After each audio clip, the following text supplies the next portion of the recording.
Ата, мынау нені? Неге мұндай белгі бұрын болған?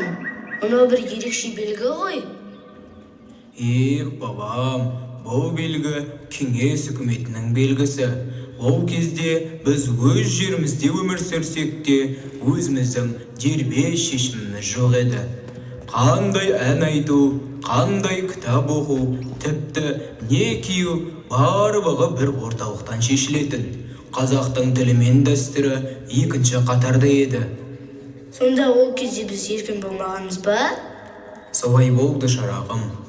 Ол тәуелсіздікке дейінгі кезең еді. Бірақ халық ешқашан тәуелсіздіктен үмітін үзген жоқ. Қаншама жастар желтоқсанға алаңға шығып, қазақ елі өз тізгінін өзі ұстасын деді. Бұл тәуелсіздікке жақындаған маңызды қадам еді. Желтоқсанда не болып еді, ата? Алматыдан сөйлеп тұрмыз. Алматы уақыты 18:00.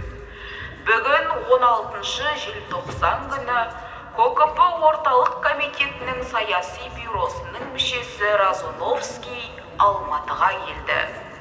Қазақстан Республикасының бірінші хатшысы Дінмұхамед Ахметұлы Қонаевты қызметінен босатып, орнына партия комитетінің бірінші хатшысы Геннадий Васильевич Колбин сайланды.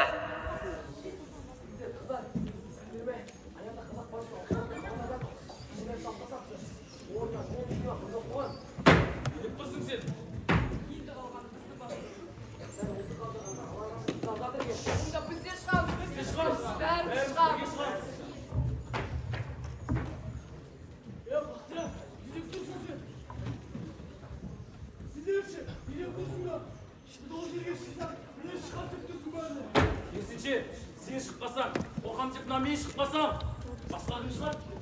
Дәл қазір бәріміз бірікпесек, ана орыстың астында мәңгілікке қол болып жүріп, соны түсініп тұрсың ба? Ұя қалса, иесіз айдын көлге сол қайғы, қаңғып келге шөлеге елге пана болмайды, Нұрбол. Ешкімнің шықпаймын деген жоқ. Барлығымыз біріміз үшін, біріміз барлығымыз шығамыз. Кет! Шырағым, 1000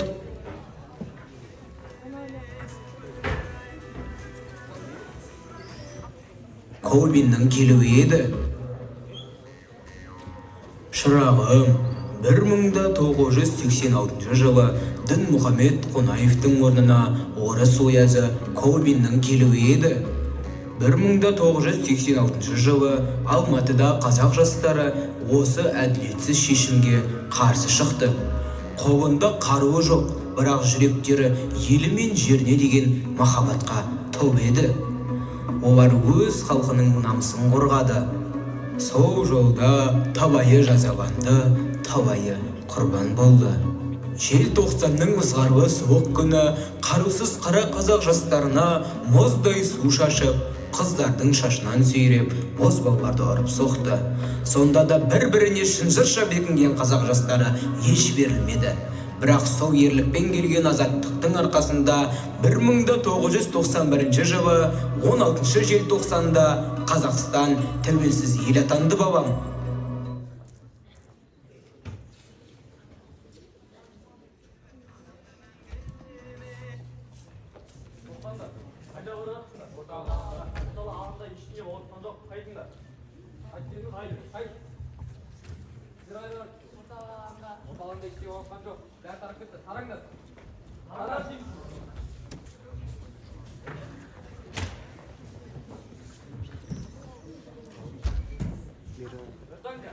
Вам невнятно объяснили? Куда направляемся?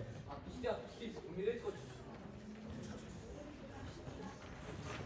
Колбинке! Колбинке!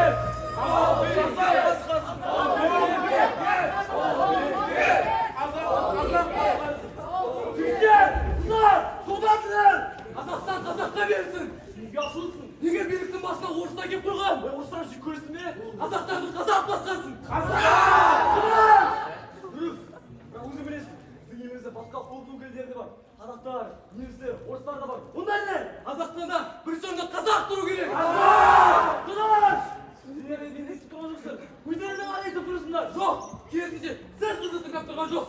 Онда неге Грузияда грузин, Түркменстанда түркмен, ал Өзбекстанда ресей, бізде неге колби? Ол бұрын соңды біздің жерімізде өмір сүрмеген. Сонда бәріне кінәлі соңғы халық қазақ па? Әрине жоқ. Қазақ республика басына әлі де қазақ келеді. Қашан? Қашан? Президент, мынау сізге түсінбей деген. Бұрыңдар! Жігіттер, қыздар, жанымызға тоқтады, жүрек отыр үстінбесін. Алла!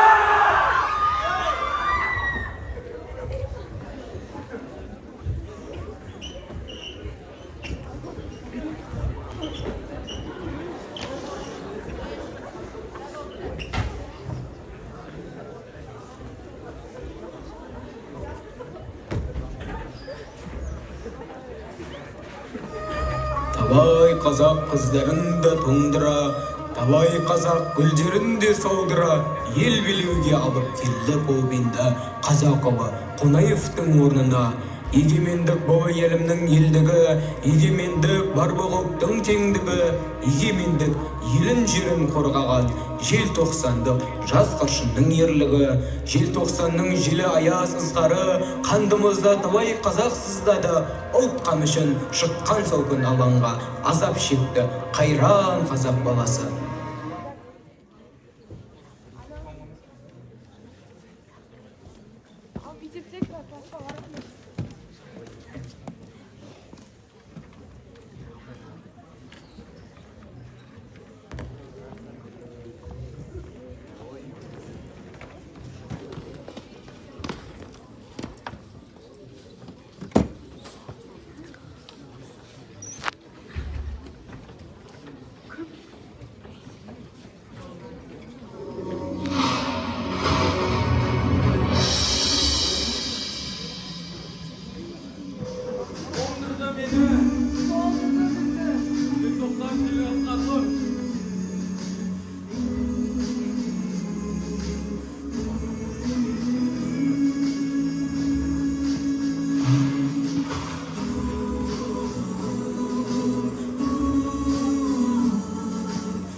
Оңдырды мені, оңдырды сені, желтоқсан желі ызғарлы.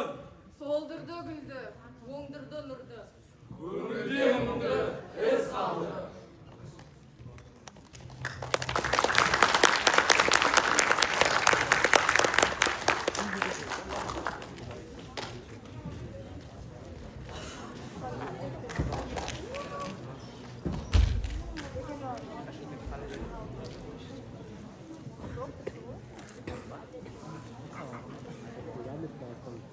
Біз енді еркінбіз, тәуелсіз елміз ғой, солай ма? Я балам, біз еркінбіз, еліміздің туы көпке желбіреп тұр. Өз туған тілімізде сөйлейміз, өз ата заңымыз бар. Сол кездегі арман бүгінгі шындыққа айналды бабам. Сен тәуелсіз елдің ұрпағысың, бұл үлкен аманат. Ата, шынымды айтсам, қатты ұялып тұрмын. Ау бабам, не дейсің? Ұялып тұрмын дейсің бе? Ата, расын айтқанда мен тәуелсіздік мерекесін өте қатты жақсы көретінмін. Себебі демалатын едік. Бірақ бұл демалыс не себепті екенін терең түсінбеппін. Сол бір тыныштықтың артында қаншама адамның жан айқайы жатыр екен ғой. Бабамысың дегені. Жоқ бабам, бұл күн ата бабамыздың ғасырлар бойы армандаған азаттығының шындыққа айналған күні.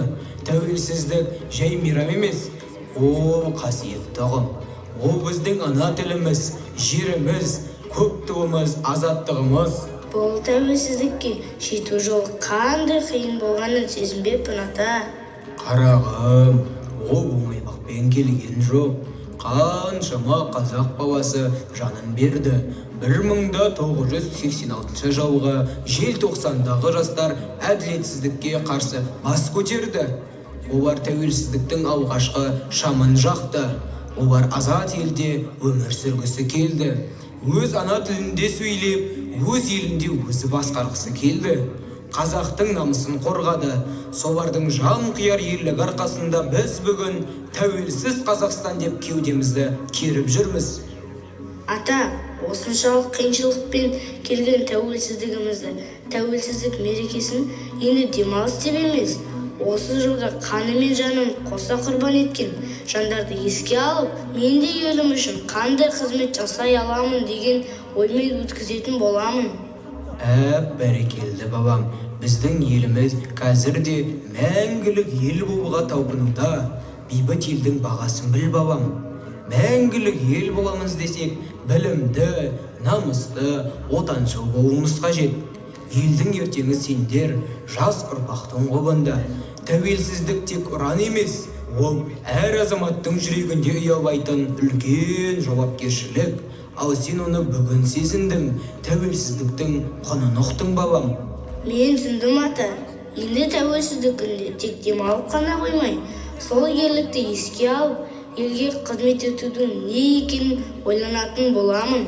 Жарайсың бабам, міне нағыз мәңгілік ел дегеніміз осындай санадағы ұрпақпен қалыптасады. Сенен үмітім зор.